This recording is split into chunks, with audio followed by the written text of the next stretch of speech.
ख़वातीन व हज़रात, मैं इक़बाल अहमद बिहार कलेक्टिव की तरफ से आप सबका इस्तक़बाल करता हूँ।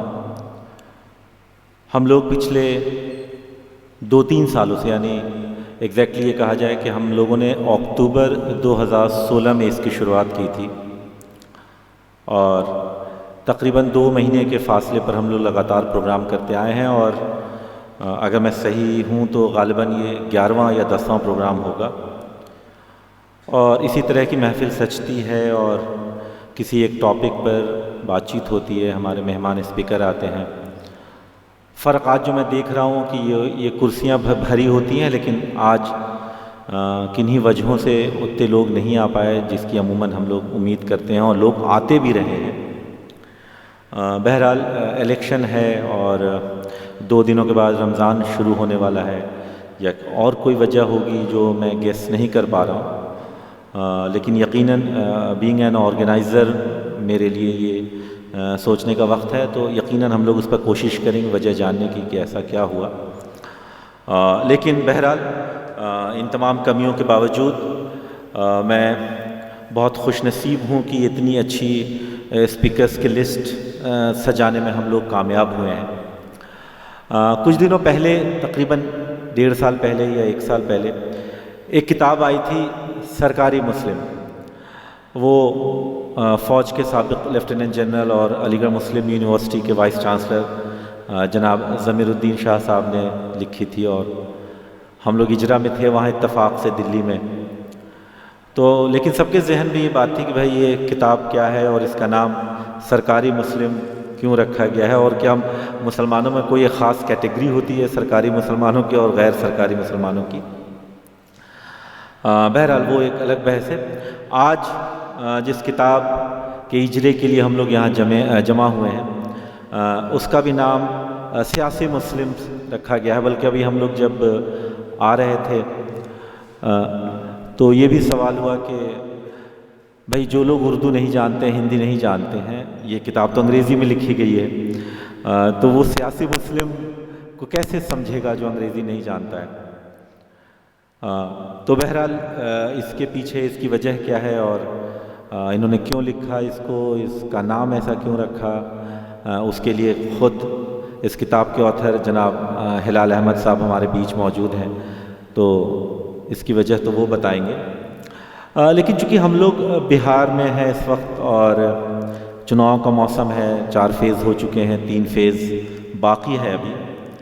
बिहार में जो कुछ हुआ उसमें एक चीज़ इस किताब को डायरेक्टली जोड़ती ये है कि मुसलमानों के तमाम पार्टियों को अगर आप जोड़ लें, ख़ासकर बिहार में, तो 5-6 चेहरे हैं। जनाब अब्दुल बारी सिद्दीकी साहब, जनाब तारिक अनवर साहब, जनाब डॉक्टर शकील अहमद साहब, अली अनवर अंसारी साहब, डॉक्टर एजाज़ अली साहब, सैयद तनवीर हसन साहब, ये गिने चुने 5-6 चेहरे हैं। जनाब अली अशरफ फ़ातमी साहब। जब टिकटों का सिलसिला शुरू हो रहा था बंटने का, तो सबसे ज़्यादा जो परेशानी हो रही थी, और अखबारों के ज़रिए और जो थोड़ा बहुत हम लोग जानते हैं जिनसे बात हो जाती है, तो ये जो 3-4 चेहरे हैं जो प्रोमिनेंट फेसेस हैं बिहार की पॉलिटिक्स में, उनकी टिकट में सबसे ज़्यादा दुश्वारी हो रही थी। तारिक अनवर साहब को कहा जा रहा था कि आप किशनगंज चले जाइए, जबकि उनकी 1980 से वो कटिहार की सीट से चुनाव लड़ते आ रहे हैं। तनवीर हसन साहब को कहा जा रहा था कि आप अपनी जगह छोड़ दें और कन्हैया को उसकी जगह टिकट मिल जाता तो ज़्यादा बेहतर था। फातमी साहब को आखिरकार टिकट नहीं मिला, जो 1991 से दरभंगा से चुनाव लड़ रहे थे। उन्होंने मधुबनी से इंडिपेंडेंट फाइल किया पहले, फिर विड्रॉ कर लिया। डॉक्टर शकील अहमद जो कांग्रेस के जनरल सेक्रेटरी रहे हैं, वज़ीर रह चुके हैं, उनकी टिकट आखिरकार मधुबनी से कट गई। तो उसको लेकर एक बहस शुरू हुई। वो बहस बहुत छोटी ज़रूर होगी, लेकिन बहुत मानीखेज़ बहस है, बहुत मीनिंगफुल बहस है कि एक डेमोक्रेसी में जो पॉलिटिकल रिप्रेजेंटेशन है, उसमें समाज के तमाम हिस्से के जो लोग हैं उनकी हिस्सेदारी आखिर कैसे तय की जाए। ख़ासकर जो माइनॉरिटी है, अगर वो लिंग्विस्टिक माइनॉरिटी है, रिलीजियस माइनॉरिटी है, या किसी भी तरीके से सेक्सुअल माइनॉरिटी है, डेमोक्रेसी की एक सबसे बड़ा जो चैलेंज होता है उसमें तमाम जो स्टेक होल्डर्स होते हैं उनको कहीं ना कहीं उसमें जगह देना, उसको रिप्रेजेंटेशन देना, वो पॉलिटिकल पार्टीज़ की जिम्मेदारी होती है। लेकिन इस बार मुसलमानों के हवाले से ख़ास कर ये सामने आई ये बात कि बहुत प्रोमिनेंट चेहरों के टिकट कट गए, किसी की सीट बदल के दी गई, और ये बहस भी शुरू हुई कि आखिर मुस्लिम रिप्रेजेंटेशन का क्या होगा। मुझे लगता है कि हिलाल अहमद की ये जो किताब है सियासी मुस्लिम्स, इसमें और जो बहुत ख़ास बातें उन्होंने तो शुरू में ही 15-20 सवालों का FAQs जो उन्होंने क्या मुसलमान अपने उलमा, अपने आलिम दीन, अपने मौलानाओं के कहने पर वोटिंग बिहेवियर तय करता है, या क्या मुसलमान सिर्फ अपने इश्यूज़ की बात करता है, और अगर अपने इश्यूज़ की बात करता है तो आखिर मुसलमानों के इश्यूज़ हैं क्या। सबसे बड़ा सवाल तो ये है कि आखिर मुसलमानों के इश्यूज़ को कैसे डिफ़ाइन किया जाए, कैसे आइडेंटिफाई किया जाए, और मुसलमान क्या अब भी मुसलमान बांग्लादेश से और पाकिस्तान से और दूसरी जगहों से एक कहीं ना कहीं उसके अंदर कोई एक लगाव होता है, ये भी सवाल उठा रहे हैं डॉक्टर हिलाल अहमद। इन सारे सवाल का जवाब वो खुद देंगे और आप हजरात जो यहाँ मौजूद हैं जो सवाल करेंगे उनसे उनका जवाब देंगे। लेकिन सबसे पहले मैं जो अपने दूसरे स्पीकर हैं उनको गुजारिश करूँगा कि वो तशरीफ़ लाएँ। प्रोफेसर शंकर दत्त साहब हमारे बीच मौजूद हैं, पटना यूनिवर्सिटी के प्रोफेसर, और न सिर्फ ये कि एक प्रोफेसर आर्ट और कल्चर से जुड़ा हुआ एक बहुत बड़ा नाम। सबसे पहले मैं प्रोफेसर शंकर दत्त साहब से गुजारिश करूँगा वो तशरीफ़ लाएँ। हमारे बीच में प्रोफेसर डेज़ी नारायण भी हैं, मैं उनसे गुजारिश करूँगा कि वो तशरीफ़ लाएँ। और सबसे बड़ी खुशी की बात यह है कि डॉक्टर शैबल दा हम लोग प्यार से कहते हैं उन्हें, डॉक्टर शैबल गुप्ता, वो इतनी आप देख रहे हैं व्हीलचेयर पे हैं, लेकिन हमने उनसे हाथ जोड़ के गुजारिश की और वो आ गए, और उसमें डॉक्टर हई साहब का बहुत बड़ा रोल है उसमें, वो मैं बात बताऊंगा कि वो क्यों आ गए, लेकिन वो आए। अब मैं उन पर छोड़ता हूँ कि वो चाहे तो वहाँ बैठे रहें, वो यहाँ आ जाएं, प्योरली वो कॉल डॉक्टर साहब आप ख़ुद लेंगे, चूँकि मैं नहीं चाहूँगा कि आपको कोई तकलीफ़ हो, लेकिन अगर आप आना चाहें तो मोस्ट वेलकम, नहीं तो आप वहाँ बैठे, मुझे आप ख़ुद तय करें वो। प्रोफेसर जाबिर हुसैन साहब ने कहा है कि वो तशरीफ़ लाएंगे, और सुबह मेरी उनसे फ़ोन पर बात भी हुई है, उन्होंने कहा है कि आएंगे वो। हम उनका इंतज़ार कर रहे हैं, जैसे ही वो आ जाएंगे तो इंशाअल्लाह वो आपके बीच होंगे। और मैं आपका बहुत वक्त ज़ाया नहीं करूँगा चूँकि ऑलरेडी हम लोग बहुत लेट हैं। फॉर्मेट वैसे तो जो गुफ्तगू का फॉर्मेट है वो सिर्फ सिंगल स्पीकर का होता है, लेकिन इस तरह की जब कोई ख़ास महफ़िल होती है तो हम खुद अपने फॉर्मेट में चेंजेस कर देते हैं। तो आज हम बहुत खुशनसीब हैं कि हमारे पास ऑथर के अलावा 3 और स्पीकर हैं। तो मैं सबसे पहले खुद author of the book doctor Hilal Ahmad से रिक्वेस्ट करूँगा कि वो यहाँ तशरीफ़ लाएँ, क्योंकि वो ख़ुद जिसको कहते हैं एजेंडा सेटिंग, कि वो अपनी किताब के बारे में उन्होंने क्या देखा, क्या सोचा, क्यों लिखा, इसका नाम क्यों रखा, उन तमाम सवालों का जवाब वो ख़ुद दें, और उसके बाद मैं दूसरे स्पीकर से रिक्वेस्ट करूँगा कि वो अपनी बात रखेंगे, और फिर आखिर में हम लोग सवाल जवाब भी शुरू करेंगे। डॉक्टर हिलाल अहमद। इकबाल भाई, शैबलदा, डेज़ी जी, शंकर जी, मैं कोई नेता तो हूँ नहीं जिसको बहुत सारे लोगों की ज़रूरत हो, तो हमारे लिए, क्योंकि हम यूनिवर्सिटी में पढ़ने पढ़ाने का काम करते हैं, इसलिए बेहतर ये हो कि हम लोग ज़्यादा से ज़्यादा एक दूसरे से बात करें, क्योंकि इस मुल्क में आजकल बात करने का रिवाज ख़त्म हो गया है, इसलिए लोग मन की बात करना शुरू कर चुके हैं। तो हम सब लोग मन की बात आपस में कर लें, तो यही इस किताब का एक मेरा लिखने का मकसद है। तो बुनियादी तौर पर जो यहाँ मैं करना चाहता हूँ, जो इकबाल भाई ने मुझको कहा भी है, कि पहला सवाल यही है कि इसका नाम सियासी मुस्लिम्स क्यों रखा गया। सियासी का मतलब आम तौर पे हम सभी हिंदुस्तानी जानते हैं, सियासी का मतलब होता है पॉलिटिकल या राजनीतिक, और मुसलमानों के बारे में सियासी की बात जो की जाती है वो 2 इमेजिनेशन के साथ की जाती है। एक इमेजिनेशन जो है, एक सोच जो है मुसलमानों के बारे में, वो ये है कि वो उनको सब पता है, वो पॉलिटिकली कॉन्शियस हैं, अपने हकों के बारे में पूरी तरह से जानते हैं और इसलिए सोच समझ के फैसला करते हैं। ये एक पॉजिटिव इंटरप्रिटेशन है, ये एक सही सकारात्मक सोच है मुसलमानों के बारे में कि समझदार बहुत है। और ये कहानी आज से नहीं है, मतलब जिस वक्त में पार्टीशन हो रहा था और माउंटबेटन या ब्रिटिश सरकार के अलावा कोई भी नहीं जानता था कि आगे मुल्क कैसा होगा, तब भी ये कहा जा रहा था कि मुसलमानों को पता है इसलिए वो पाकिस्तान को सपोर्ट करते हैं, और आज तक हमें ये बराबर बताया जाता रहा है कि मुसलमानों को पता था।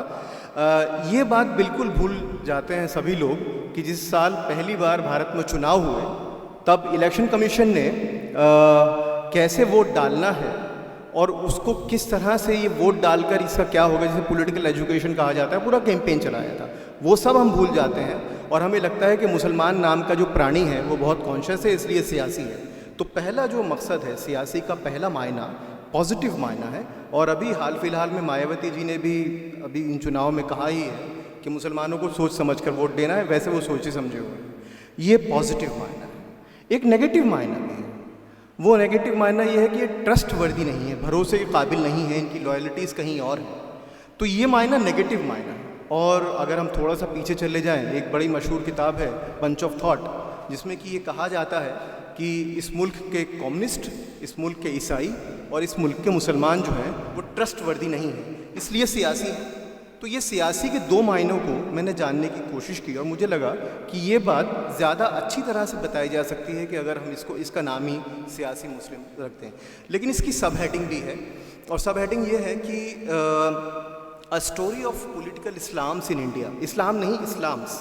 क्योंकि मेरा ये मानना है, और ये मेरा मानना है या नहीं है, लेकिन ये तो फैक्ट है कि दरअसल जिसको हम हिंदुस्तान कहते हैं उसमें कोई एक किस्म का इस्लाम तो प्रैक्टिस किया नहीं जाता। अलग अलग तरह के मुसलमान हैं, अलग अलग तरह के इस्लाम हैं। और पॉलिटिकल इस्लाम की हमारी इमेजिनेशन जो है वो ले देकर यही है जिहादी इस्लाम वाली, वायलेंस वाली। लेकिन जब इस्लाम इंटरेक्ट करता है डेमोक्रेटिक इन्वायरमेंट से, और तब उसके अंदर आपस में कितने चेंजेस आते हैं और उसके मानने वालों में कितने परिवर्तन आते हैं, इसके बारे में हमारी जानकारी बिल्कुल ज़ीरो है। तो इसलिए ये बहुत ज़्यादा ज़रूरी था कि पॉलिटिकल इस्लाम की डेमोक्रेटिक इंटरप्रिटेशन क्या होगी। क्या लोकतंत्र में भी पॉलिटिकल इस्लाम हो सकता है? ये एक पर्पस था। इसलिए जो सब टाइटल है वो है पॉलिटिकल इस्लाम्स, एक नहीं, पॉलिटिकल इस्लाम्स इन इंडिया। ये हुआ नाम की बात। अब ये किताब करती क्या है? इस किताब को लिखने के मेरे दो मकसद थे। अभी थोड़े दिन पहले हिंदी के बहुत बड़े आलोचक नामवर जी का इंतकाल हुआ। तो नामवर जी अक्सर एक बात कहा करते थे और बड़ी अपीलिंग बात थी। नामवर जी ने कहा कि मैं आया तो कुछ क्रिएटिव काम करने के लिए था, लेकिन जब मैं इस संस्थानों में आया तो मैंने देखा कूड़ा काफ़ी पड़ा हुआ है, तो मैं सफाई में लग गया और आलोचक बन गया। मुझे लगता है कि वो काफ़ी सही बात है, क्योंकि मुझे भी जो काम मैं पिछले 10-15 साल से कर रहा हूँ वो सिर्फ क्लैरिफिकेशन का है। और ये किताब भी कुछ नहीं है, सिर्फ क्लैरिफिकेशंस हैं। जो पब्लिक डिस्कोर्स में चीज़ें मुसलमानों के बारे में बताई जाती हैं उनको कहीं ना कहीं पर देखना चाहिए कि जो फैक्चुअल रियल्म है, जो तथाकथित चीज़ें इन्हें हम फैक्ट्स कहते हैं, जो संस्थाएं हैं, जो स्ट्रक्चर्स हैं, उनके साथ में उसका रिश्ता कैसे है। तो ये एक कारण तो जो था वो यही था कि इसको एक क्लैरिफिकेटरी एक्सरसाइज बनाई जाए। तो ये क्लैरिफिकेशन का काम करती है। और क्लैरिफिकेशन का काम जो ये किताब करती है, तो कैसे क्लैरिफिकेशन किया जाए, दूसरा पर्पस ये था कि कैसे क्लैरिफिकेशन किया जाए। अभी आजकल क्या हुआ है, जो सरकारी मुसलमान का आपने जिक्र किया, मुसलमानों के नाम पर अंग्रेज़ी में लिखने वाली किताबों की एक नई इंडस्ट्री बन गई है। अभी बहुत सारी और किताबें भी आएंगी। और एक अंग्रेज़ी में, याद रखिए ये किताब मैंने अंग्रेज़ी में लिखी है क्योंकि मैं अधिकांश जो अपना काम है वो अंग्रेज़ी में करता हूँ, लेकिन इसका एक हिंदी अनुवाद नहीं, एक हिंदी में भी मैं एक किताब पर काम कर रहा हूँ जो कि लिखी जाएगी। लेकिन जो अंग्रेज़ी में लिखी गई किताबें हैं जो कि मुसलमानों के ताल्लुक़ से पिछले 4-5 सालों में आई हैं, वो एक्सपीरियंस बेस्ड है। इसमें अपने एक्सपीरियंस क्या है इसको शेयर किया गया है, उनकी अपनी वैल्यू है। लेकिन इन एक्सपीरियंसेस के पीछे जो मेरी ट्रेनिंग है as a social scientist, as a political scientist, मैं उस ट्रेनिंग को पब्लिक के सवालों के साथ में कैसे जूझूँ। यानी हमारे बीच के जो सवाल हैं जो रोज़ टीवी पे 9 बजे हमसे पूछे जाते हैं, और रोज़ 9 बजे कुछ तथाकथित विद्वान टीवी पर आकर ज्ञान बांटते हैं, उसको लेकर सवाल ये है कि जो हम पढ़े लिखे लोग हैं हमारी कोई जिम्मेदारी बनती है या नहीं बनती है। मैंने अपनी पहली किताब लिखी, वो बहुत मकबूल हुई, और उसकी मकबूलियत का कारण ये है कि वो उन्हीं लोगों ने पढ़ी जो वैसी 5 किताबें और लिख चुके थे। तो यानी जनता से जो विद्वान समाज है उसका कोई रिश्ता नहीं है। तो एक पर्पस इस किताब को लिखने का ये भी था कि कहीं ना कहीं पर एक रिश्ता जनता और हमारा जो एकेडमिक वर्ल्ड है उसके बीच में बनाया जाए। और इसीलिए किताब उन सवालों को उठाती है जो कि हो सकता है जिनका कि एकेडमिक दुनिया में बहुत रेलिवेंस ना हो, लेकिन पॉलिटिकल दुनिया में बहुत ज़्यादा उसकी वो बहुत प्रासंगिक है। और मैं अपनी training as a social scientist, जिसमें फुट नोट भी होते हैं, रेफरेंसेस भी होती हैं, उसके ज़रिए उन सवालों का कैसे जवाब दूँ, तो ये एक एक्सपेरिमेंट है। तो किताब को लिखने के दो मकसद हुए, एक क्लैरिफिकेशन और दूसरा एक्सपेरिमेंट। अब किताब बुनियादी तौर पर, जैसे इकबाल भाई ने कहा कि शुरू होती है FAQs से, फ्रिक्वेंटली आस्क्ड क्वेश्चन। तो ऐसे 19 सवाल मैंने पहचाने हैं जो आम तौर पर मुसलमानों और उनकी राजनीति के बारे में पूछे जाते हैं, और उन 19 सवालों का जवाब देने की कोशिश की है। ये आइडिया मेरा अपना ओरिजिनल आइडिया नहीं है। अगर आप हिंद स्वराज देखें तो गांधी भी इसी तरह से उन्होंने 25 सवाल अपने आइडेंटिफाई किए थे। हिंद स्वराज इसी फॉर्मेट में लिखा हुआ है। तो मैंने कोशिश की है कि हिंद स्वराज अगर आज मैं मुस्लिम पॉलिटिक्स के नज़रिए से देखूं तो उसमें 19 ऐसे सवाल बनते हैं जो कि पूछे जाते हैं आम तौर पर, और उसमें एक सवाल रिप्रेजेंटेशन का भी। हम बातचीत में इस सवाल पर आएंगे क्योंकि मेरी राय मुस्लिम रिप्रेजेंटेशन या टिकट देने के बारे में थोड़ी सी अलग है। किताब जो है वो बुनियादी तौर पर 3 हिस्सों में बटी हुई है।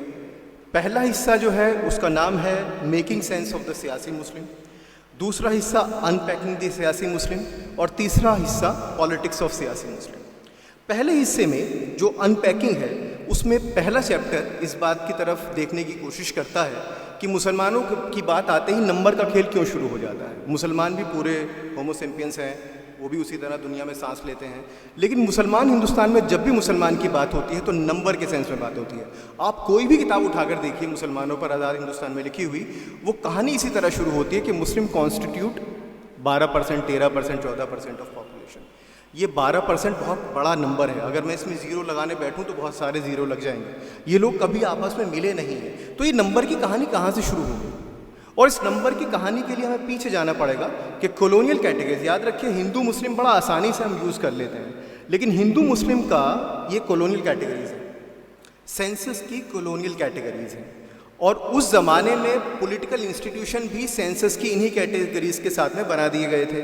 आज़ाद हिंदुस्तान में जब हम अपना संविधान बनाया तो हमको लगा कि नहीं, हम इन कैटेगरीज के साथ में अपनी राजनीति को नहीं करेंगे।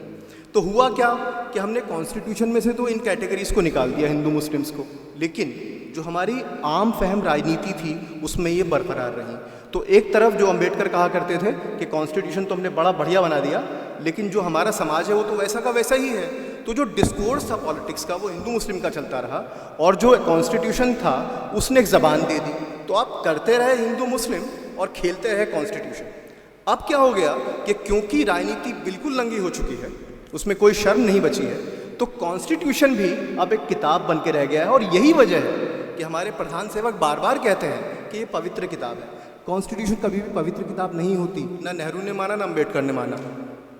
कॉन्स्टिट्यूशन मैन मेड है, हमने बनाया है, इसमें बहुत सारी कमियां भी होंगी, लेकिन सेकुलर पॉलिटिक्स का प्रॉब्लम ये रहा कि हमने कॉन्स्टिट्यूशन की पूजा करनी शुरू कर दी। तो कॉन्स्टिट्यूशन की पूजा कर से बाहर आइए और दुनिया को देखिए कि वो किस डायरेक्शन में जा रही है। तो पॉलिटिकल मोरालिटी, जिसको अम्बेडकर बराबर कहते थे कि पॉलिटिकल मोरालिटी को कंस्ट्रक्ट करना है, वो पॉलिटिकल मोरालिटी ना हमने की और ना हम उसके बारे में चिंतित हैं। इसलिए प्रज्ञा ठाकुर हमारी उम्मीदवार बनेंगी और जीतेंगी भी। तो ये हुआ नंबर का खेल। दूसरा सवाल जो मुसलमानों से पूछा जाता है कि भाई बहुत मजहबी है। हमने एक सर्वेक्षण किया था 2015 में कि यही पूछने के लिए कि इस मुल्क में जो रिलीजियस कम्युनिटीज़ हैं वो अपने मज़हब को खुद कैसा मानती हैं।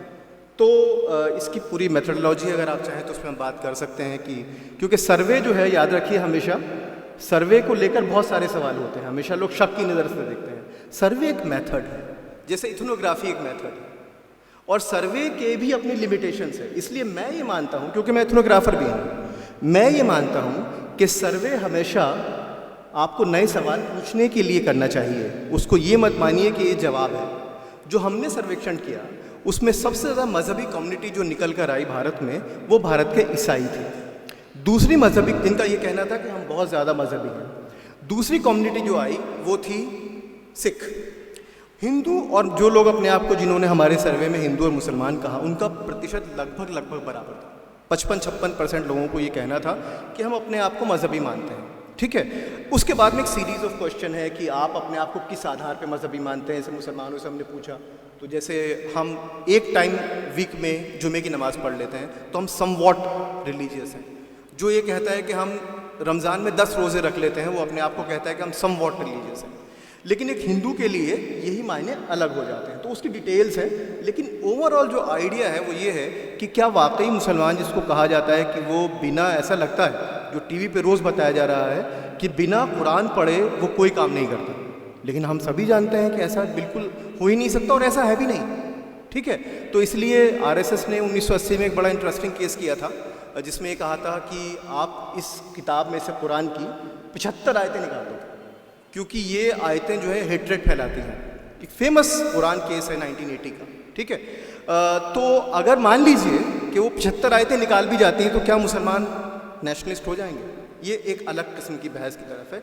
लेकिन पॉइंट यहाँ पर जो मेरा इस चैप्टर में है वो ये है कि इस बात को देखा जाए कि सेल्फ परसेप्शन खुद मुसलमानों का क्या है अपने मज़हब को लेकर, और क्या मज़हब उनकी पॉलिटिक्स को तय करता है या नहीं करता है। ठीक है, फतवों की राजनीति खूब चली और हर पार्टी, यहाँ तक कि बीजेपी के लिए भी फतवे जारी हुए, लेकिन हमारे सर्वेक्षणों में लगातार ये बात आती है कि मुसलमान अपने आलिम की बहुत ज़्यादा इज्जत करता है, लेकिन एट द सेम टाइम उसका ये आर्गुमेंट है कि जब ये पॉलिटिक्स की बात आएगी तो आप अपनी मस्जिद में रहिए, आप हमें सलाह मत दीजिए, क्योंकि हमारे लिए ये चीज़ मज़हब के दायरे से तय नहीं होती, ये कहीं और तरीके से तय होती है।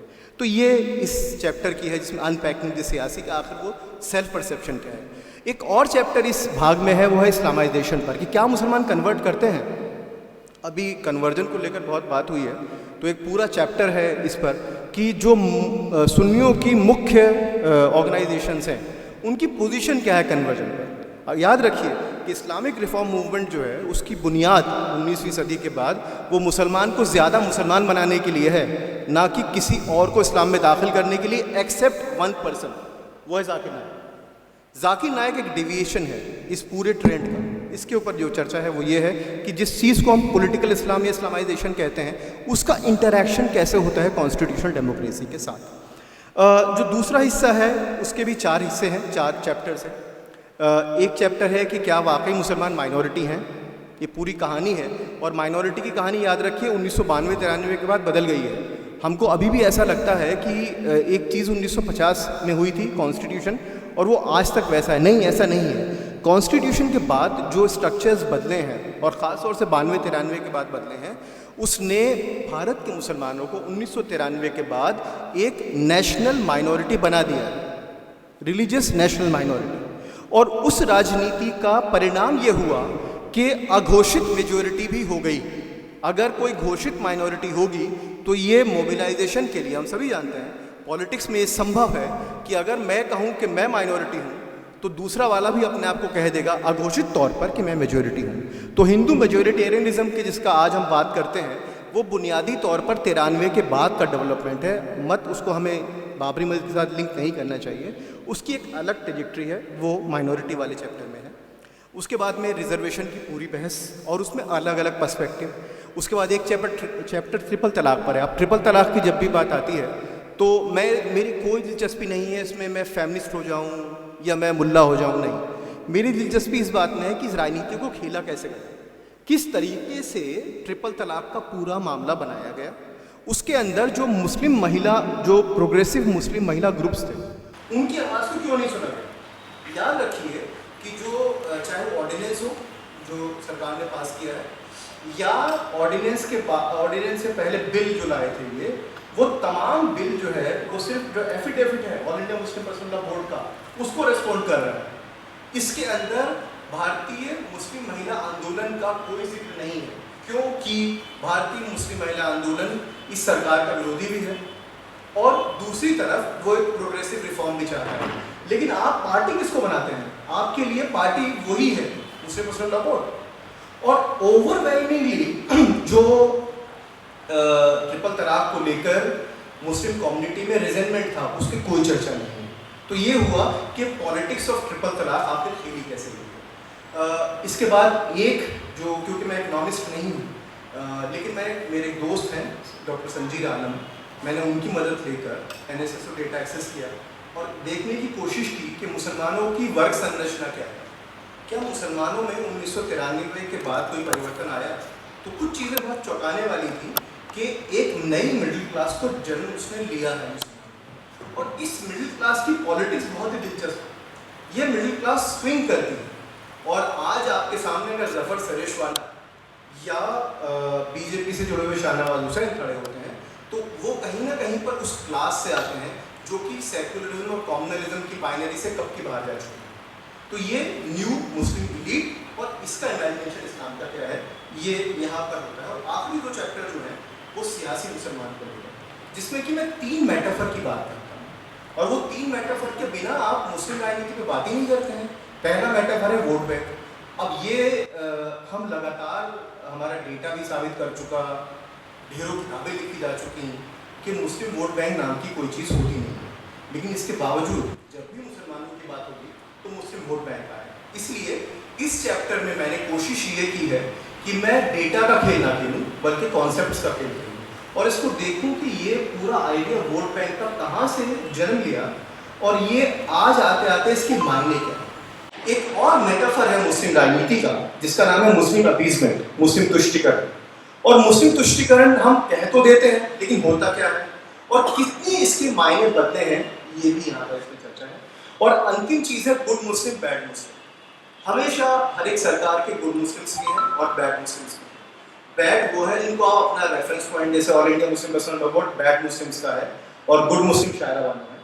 इसी तरह से हर एक पॉलिटिकल पार्टी का, मैं राज्यसभा पर काम कर चुका हूँ और दिलचस्प बात यह है कि इकबाल भाई जो भी आप कह रहे थे रिप्रेजेंटेशन के बाद राज्यसभा में हर एक पॉलिटिकल पार्टी अपने गुड मुस्लिम्स को ला ले आती है। जो पोस्टर बॉयज होते हैं हर एक पार्टी के वो राज्यसभा के जरिए आते हैं और दिलचस्प बात यह है कि अगर लोकसभा का चुनाव लड़ेंगे तो उनको एक जगह से भी जीतने के काबिल हैं।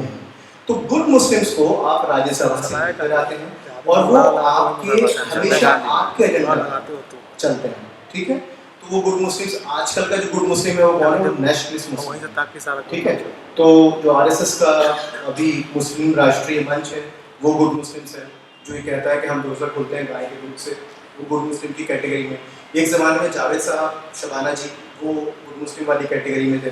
तो हर एक पार्टी के अपने गुड मुस्लिम बैड मुस्लिम होते हैं और राजनीति इसी से चलती रहती है। जो आखिरी चैप्टर है किताब का वो है कि भारतीय लोकतंत्र का भविष्य क्या है।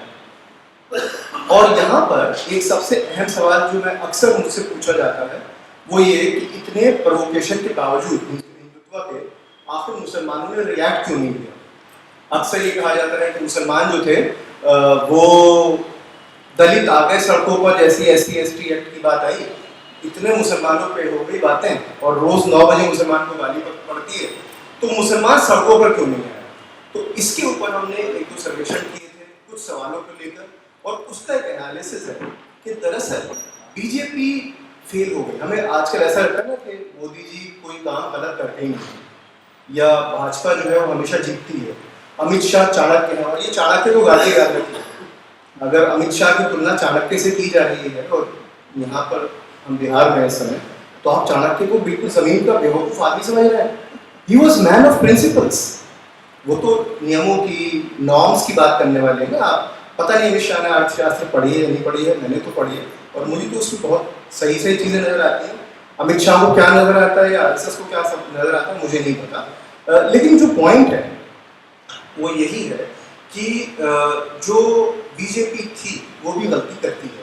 और गलती क्या की कि उन्होंने जो इमेजिनेशन था उसको रियलिटी मान लिया। इमेजिनेशन क्या था? शुरुआत से हर महीने, जैसे ही 2014 में आए तो हर महीने एक नया फ्लेवर होता था एंटी मुस्लिम का। पहला फ्लेवर लव जिहाद से शुरू हुआ कि लव जिहाद, मुसलमान जो है वो हिंदू महिलाओं को बरगलाते हैं, शादी करते हैं और वो यूपी के अंदर बड़ा सक्सेसफुली एंटी रोमियो वाला भी उन्होंने बना दिया था। लेकिन वो प्रोवोकेटिव नहीं हो सकता था क्योंकि ये एक पेट्रियार्कल प्रॉब्लम थी यूपी की, खासतौर से यूपी के कॉन्टेक्स्ट में। और उसका एंटी मुस्लिम आप बहुत देर तक उसको खींच नहीं सकते थे क्योंकि ऐसा आपके पास में बहुत सारा एक चीज़ होनी चाहिए थी जिसको कि आप उसको एंटी मुस्लिम बना सकते। प्रोवोकेशन का कोई पॉइंट नहीं था। राम मंदिर भाई 25 साल से ज़्यादा हो गए, एक राम मंदिर है अयोध्या में, वहाँ कोई मस्जिद नहीं है। 92 में मस्जिद तोड़ दी गई और कर्टसी टू कांग्रेस वहाँ पर एक मंदिर है जहाँ पर कि कोई भी हिंदू जाकर अनरिस्ट्रिक्टेड पूजा कर सकता है। पूजा के लिए जो ये डिस्टिंक्शन अक्सर लाते हैं और लाए 2015-16 में कि जो डिस्टिंक्शन होता है छोटे मंदिर मंदिर और भव्य मंदिर में उसका कोई रिलीजियस सिग्निफिकेंस नहीं है। इसलिए, और मुसलमानों, हम लगातार ये बात 96-97 से पूछ रहे हैं कि आप कितना जानते हैं, आपकी कोई दिलचस्पी है। मुझे हमारे सर्वेक्षण में एक बात साफ आई है कि मुसलमानों को कोई दिलचस्पी बाबरी मस्जिद के अंदर नहीं है, और उनको कोई विश्वास नहीं है कि वहाँ पर कभी मस्जिद बनेगी भी या नहीं। अब आप अगर उसके अंदर रोज़ योगी जी कहें कि मुसलमानों को आगे बढ़कर मस्जिद दे देनी चाहिए, तो मुसलमान हंसेंगे कि भाई कौन सी मस्जिद, कौन सी जगह, वो तो आपने ले ली ऑलरेडी। आपने मस्जिद ढहा दी, वहाँ पर एक मंदिर है, आप कोई भी हिंदू, कोई मुसलमान जाकर वहाँ नमाज नहीं पढ़ सकता, कोई हिंदू जाकर वहाँ पूजा कर सकता है, करता है, गाइडेड टूर होते हैं। मैं अयोध्या गया हूँ, आपको गाइडेड टूर है, और जो लोकल कम्युनिटीज़ हैं, लोकल जो पैटी बुर्जुआ टाइप के लोग होते हैं, वो वहाँ पर अपने स्टॉल भी लगाते हैं। जैसे पंजाब नेशनल बैंक का एक स्टॉल है, वो आपको लेकर जाएगा अंदर। तो बिल्कुल एक राम जन्मभूमि स्थापित हो चुकी है। तो मुसलमानों के लिए हंसने की बात है कि आप कैसे, आप जैसे मुझसे अक्सर पूछा जाता है कि मुस्लिम समाज को आगे बढ़कर, तो मैं कहता हूँ भाई मैं मुसलमान हूँ, मैं कहता हूँ ले लो, ये तो कोर्ट केस है, ठीक है। तो इसलिए कोई प्रोवोकेशन का पॉइंट था नहीं यहाँ पर। एक और चीज़ हुई, एक और फ्लेवर था जो कि बहुत डोमिनेंट फ्लेवर था, वो था घर वापसी। उसमें खुद फंस गए।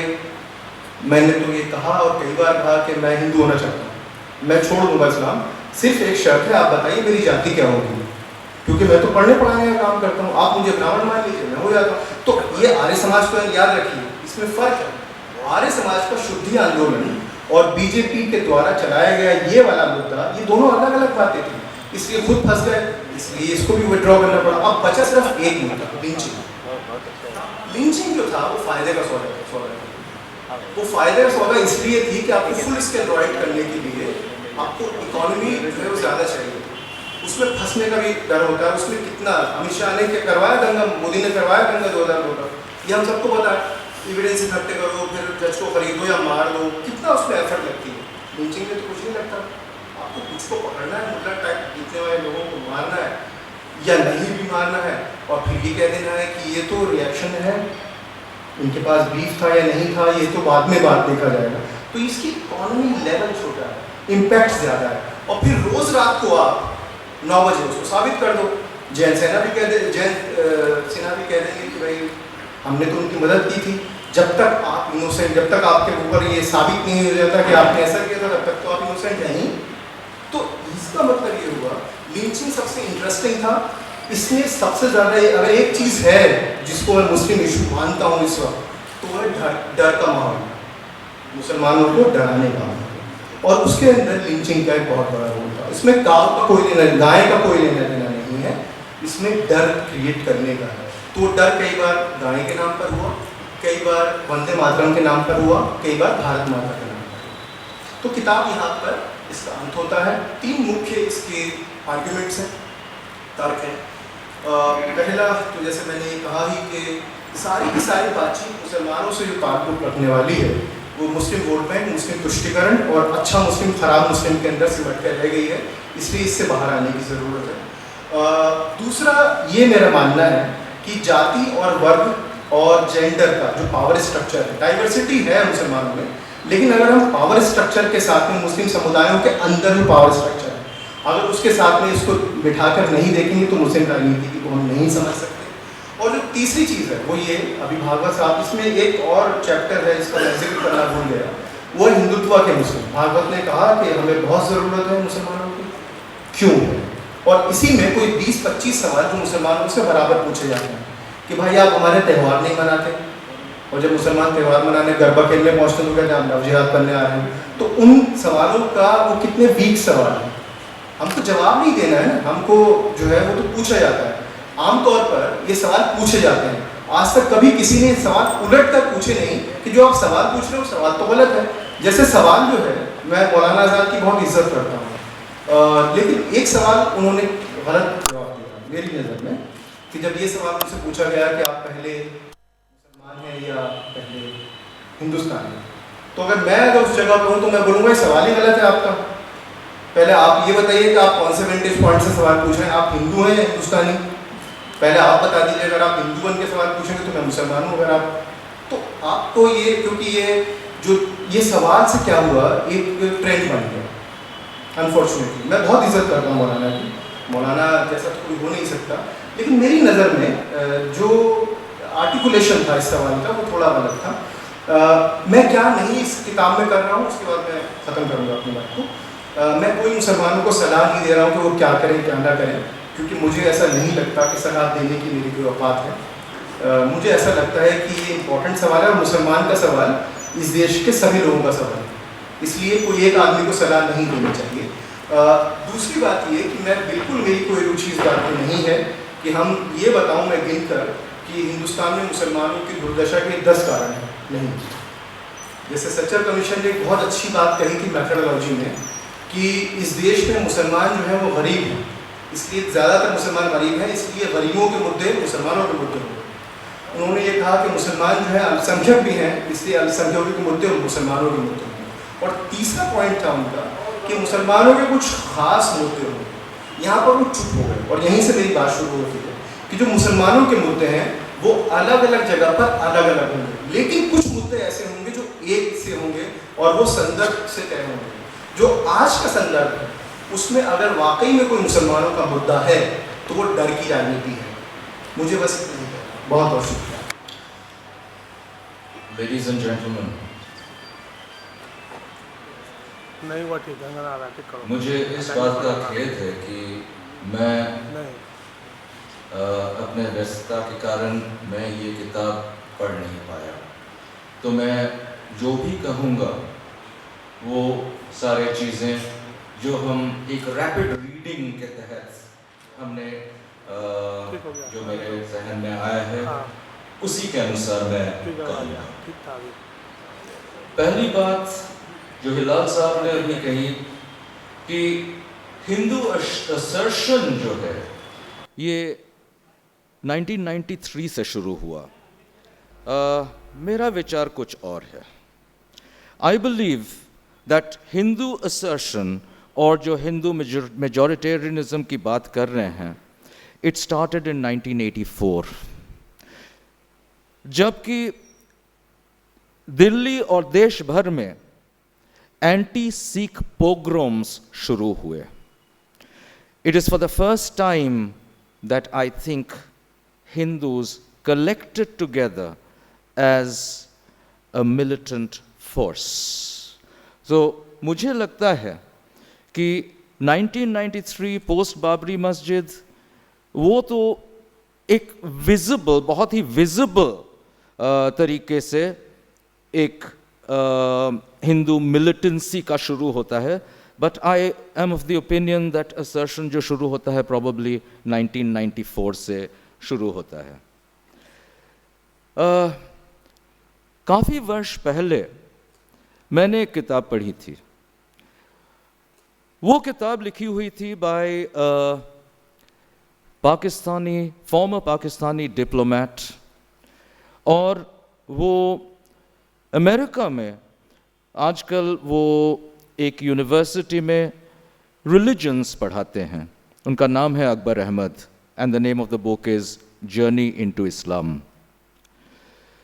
उस किताब में अकबर अहमद अपने 3 रिसर्चर्स के साथ इंडिया आए, और उनका कहना है कि इस्लाम का जो 3 जगह है, द पॉइंट्स हैं that reflects 3 different kinds of Islam, वो है अजमेर, देवबंद और अलीगढ़। जब हम अजमेर की बात करते हैं, Ajmer is a place of Sufi Islam, और उनकी एक जो रिसर्चर थी, महिला रिसर्चर थी, उनके साथ वो गए अजमेर, और अजमेर में जा करके वहाँ पे उनको उस महिला को कहा गया कि श्राइन में वो फूल लेकर के खुद जाएं। तो आप इमेजिन कर सकते हैं वो इस्लाम का क्या फ्लेक्सिबिलिटी है। अब जब कहा जाता है कि Islam is a very rigid religion, इस्लाम के बहुत बहुत पहलू हैं। we cannot homogenize Islam at all. दूसरा, देवबंद. देवबंद में क्वाइट ऑब्वियसली जो जिस तरीके का इस्लाम का प्रैक्टिस किया जाता है, that is associated with the fundamental tenets of the religion. लेकिन वहां पर भी जो महिला थी उनको बहुत इज्जत के साथ महिलाओं के क्वार्टर्स में ले गया, उनकी बहुत इज्जत हुई और उसके बाद रिस्पेक्ट के साथ उन्हें ट्रीट किया गया. That is another part of Islam.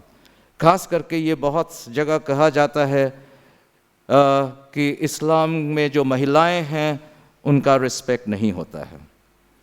तीसरा, जब ये लोग अलीगढ़ गए जहां पे वी हैव मॉडर्निस्ट इस्लाम, अलीगढ़ में the story was very different. Aligarh वाले they did not know how to respond to this kind of a situation because the whole idea of modernism, modernity had completely confused them. ये बहुत ही एक अहम observation है अकबर अहमद साहब का. और ये जो ऑब्जर्वेशन है कि at a point in time जब हमारा एक शेयर्ड हिस्ट्री हुआ करता था, जिसे हम बिहार, उत्तर प्रदेश वगैरह में गंगा जमनी तहजीब के नाम से जानते हैं, शायद जरूर डिफरेंसेस थे, लेकिन ये डिफरेंसेस कोई नेमिंग ऑफ द एनिमी के तौर पर कभी उभर के नहीं आया था.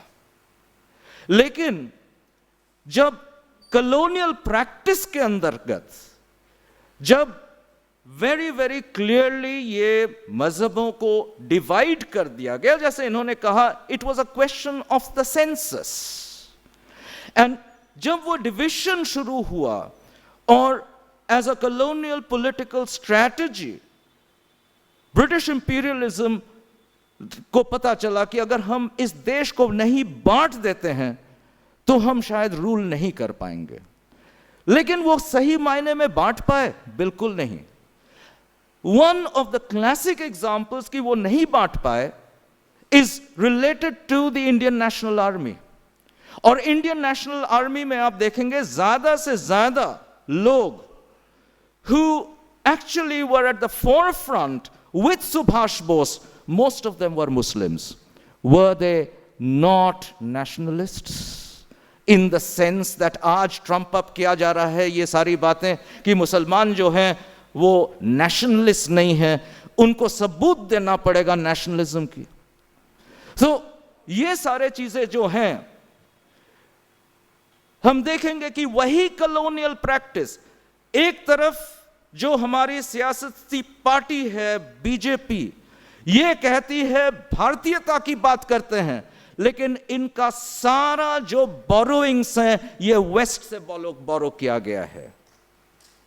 ये वेस्ट से बोरो किस लिए किया गया है कि आप देखेंगे जो इनका ड्रेस है, आरएसएस का जो ड्रेस है, it is a western dress.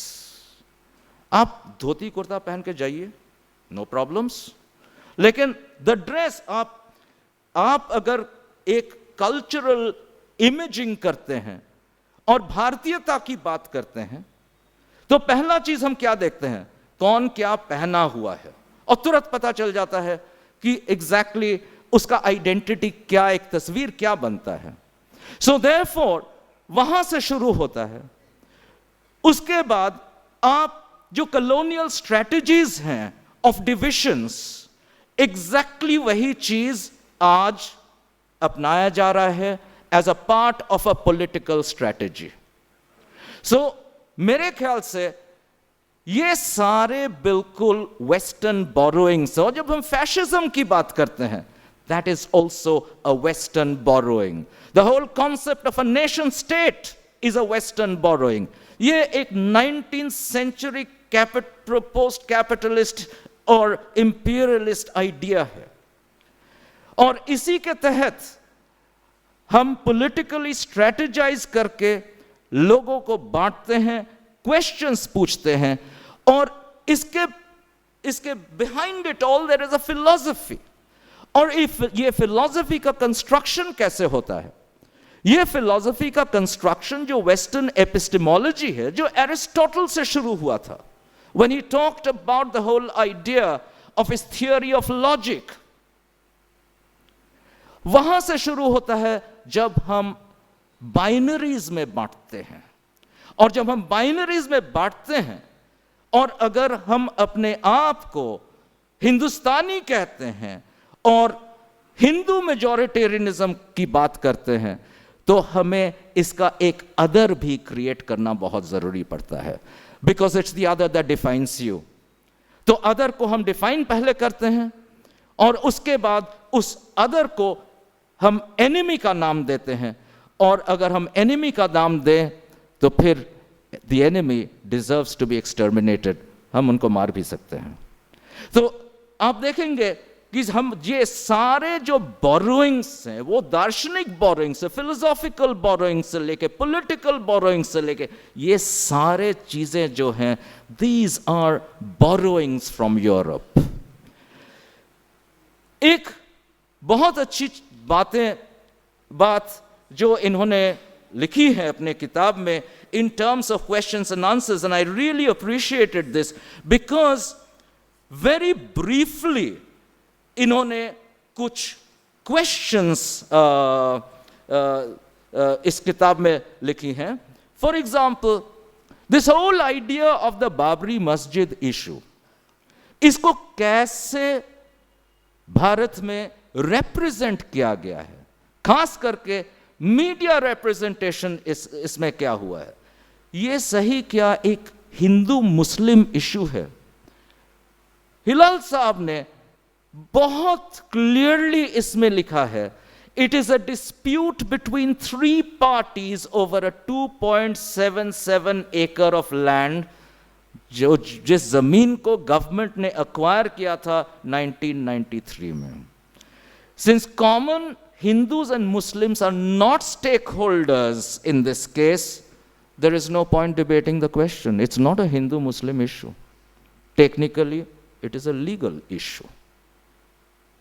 But इसे कैसे represent किया गया है? And this is the kind of representation, वहां से शुरू होकर के जो हमारे process of representations हैं, the way that the media is being used in order to position certain perspectives, ये एक बहुत ही dangerous trend है। दूसरा प्रश्न which I found very interesting, why do Muslims oppose BJP? What is their problem with Narendra Modi? इनका answer है, it is not true. On an average, 6 to 7% of Muslims vote for BJP at the national level. Honestly, I'm surprised. I'm really surprised. This went up to 9% in 2014. और ये reflect करता है a diversity in Muslim politics.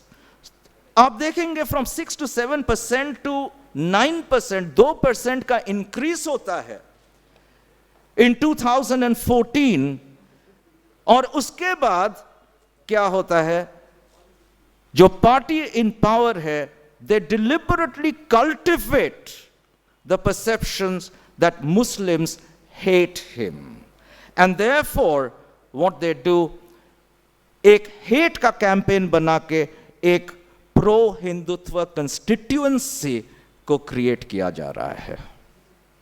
सो इन्होंने बहुत ही सक्सिंक्टली बहुत सारे मुद्दे जो हैं उनको लेकर के विथ अमेजिंग क्लैरिटी इन्होंने इस किताब को लिखी है। There are some very very interesting statistics also. For example, एक statistic जो है, how should the mosque temple issue be resolved, और responses की बात की जाती है। 43% जो हिंदूज हैं वो कहते हैं कि ये सुप्रीम कोर्ट द्वारा इसे रिजॉल्व किया जाए, the ruling of the court is supreme. 40% of the Muslims say that the Supreme Court should decide on the matter. फर्क क्या है 3% का? लेकिन आप नंबर्स में देखिए, इसे नंबर्स में कन्वर्ट कीजिए. नंबर्स में जब आप कन्वर्ट करते हैं, what percentage of Muslims live in India, और उसका हम 40% देख रहे हैं, and 43% of the Hindu say that the supreme court should make this decision. वो क्या नंबर बनता है? It's a huge number of Hindus who say that the supreme court should make a decision on it.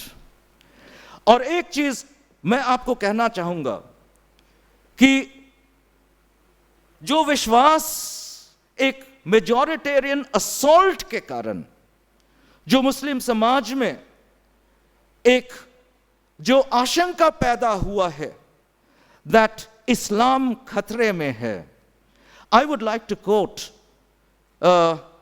somebody who's become a friend over time, और जो journalism का बहुत ही सम्मान करते हुए एकदम इंडिपेंडेंटली एंड वेरी करेजसली जो काम कर रही हैं, हम अरफा खानम शेरवानी जी का हम नाम लेना चाहेंगे. वी वर टुगेदर, आपको याद होगा है साहब, at the Aligarh old boys association the sir Syed day celebration. और एक बात उन्होंने वहां कही थी विच आई रियली अप्रिशिएट, इस्लाम खतरे में नहीं है. अगर खतरे में कुछ है तो भारत का कॉन्स्टिट्यूशन है. And the identity of everybody, वो चाहे मुसलमान हो, वो क्रिश्चियंस हो, वो सिख्स हो, और खास करके मेरे जैसे liberal, you know, those who accidentally born into Hinduism, हमारे जैसे लोग हैं. शायद खतरा मेरे पर पहला है.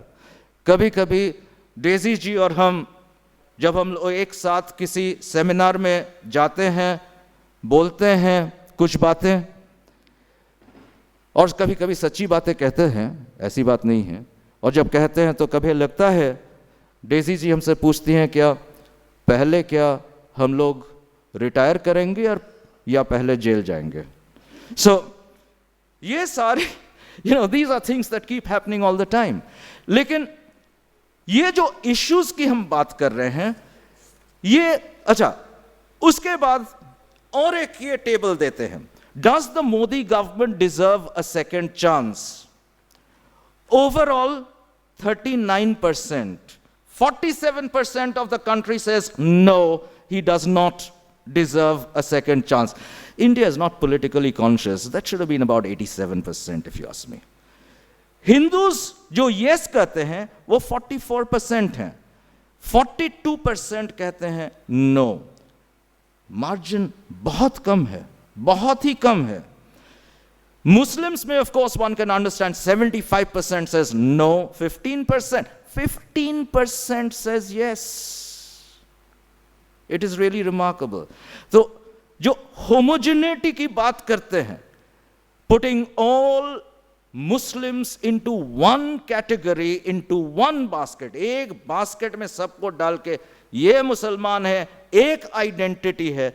लेकिन ये जरूरी भी है, अगर वो नहीं करते हैं तो वो बाइनरीज का जो लॉजिक होता है, तो वो लॉजिक वो स्टैंड नहीं कर पाएगा. तो ये बहुत डिलिबरेट है कि ये लोग करते हैं. 56% क्रिश्चियंस से ही does not deserve a second chance. लेकिन प्रॉब्लम है कि Muslims are made into the enemy, not the Christians. हाँ, क्रिश्चियंस पे अटैक्स बहुत हुए हैं, there is no doubt about it. क्यों नहीं? Again numbers, votes, and that is why this is happening. Christians 62%, Sikhs 56% कहते हैं he does not deserve a second chance. We hope for good election results this year. Thank you.